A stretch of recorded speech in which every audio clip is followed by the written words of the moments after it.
বাংলাদেশের বাজারে আবারও বেড়েছে কাঁচামরিচের দাম। এক সপ্তাহ আগেও যেখানে প্রতি কেজি কাঁচামরিচ পাওয়া যেত ৮০ থেকে ৯০ টাকা, সেখানে এখন তা বিক্রি হচ্ছে ১০০ থেকে ১২০ টাকা পর্যন্ত।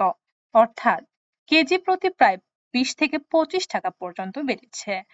এদিকে রাজধানী ঢাকায় কারওয়ান বাজার, শ্যামবাজার, মোহাম্মদপুর কৃষি মার্কেট ঘুরে দেখা গেছে প্রতিটি দোকানে কাঁচামরিচের দাম হঠাৎ করে বেড়ে গেছে। শুধু ঢাকায় নয়, চট্টগ্রাম, সিলেট, খুলনা, রাজশাহী ও বরিশাল দেশের বিভিন্ন জেলা শহরের বাজারই একই অবস্থা। এদিকে প্রতিদিনের বাজার খরচ সামলানো এখন খুব কষ্টকর হয়ে পড়েছে সাধারণ মানুষের। কাঁচামরিচ ছাড়া রান্না প্রায় অসম্ভব, অথচ দাম এখন হাতের নাগালের বাইরে চলে যাচ্ছে।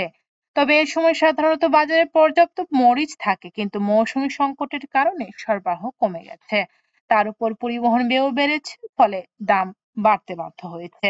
ব্যবসায়ীরা মনে করছেন মৌসুমীর কারণে সরবরাহ কমে যাওয়া এবং বিভিন্ন জেলায় টানা বৃষ্টি ও জলাবদ্ধতার চাষ ক্ষতিগ্রস্ত হওয়া এবং পরিবহন ব্যয় বৃদ্ধি, পাইকারি বাজারে ঘাটতি, এসব মিলিয়ে কাঁচামরিচের যোগান কম থাকায় খুচরা বাজারের প্রভাব পড়েছে বেশি। তবে কাঁচামরিচ রান্নাঘরে অন্যতম অপরিহার্য উপকরণ, তবে প্রতিদিনের খাবারে এটি ছাড়া কল্পনা করা যায় না। প্রতিদিনই অতিরিক্ত খরচ যোগ হচ্ছে। তবে ব্যবসায়ীরা আশা করছেন আগামী সপ্তাহ থেকে নতুন মরিচ বাজারে আসতে শুরু করলে দাম কিছুটা কমে আসতে পারে। তবে এখন পর্যন্ত ভোক্তাদের বাড়তি চাপ সহ্য করতে হবে। এদিকে চট্টগ্রামে কাঁচামরিচের দাম বাড়তে বাড়তে ৩৫০ থেকে ৪২০ টাকা প্রতি কেজি পর্যন্ত পৌঁছেছে, যা একটি অস্থির বাজারের চিত্র তুলে ধরেছে।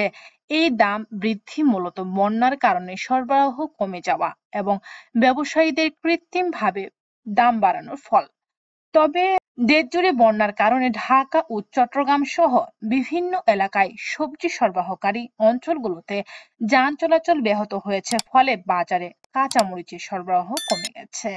চট্টগ্রাম কমে যাওয়ার সুযোগ নিয়ে কিছু ব্যবসায়ী কাঁচামরিচের দাম কৃত্রিমভাবে বাড়িয়ে দিচ্ছেন। তবে বর্তমান অবস্থায় কাঁচামরিচের বাজার অস্থির এবং দাম লাগামহীন। এদিকে খুচরা বাজারে কাঁচামরিচের দাম ৩৫০ থেকে ৪২০ টাকা পর্যন্ত পৌঁছেছে। পাইকারি বাজারে কাঁচামরিচের দাম প্রতি কেজি ২৭৫ টাকা পর্যন্ত উঠেছে।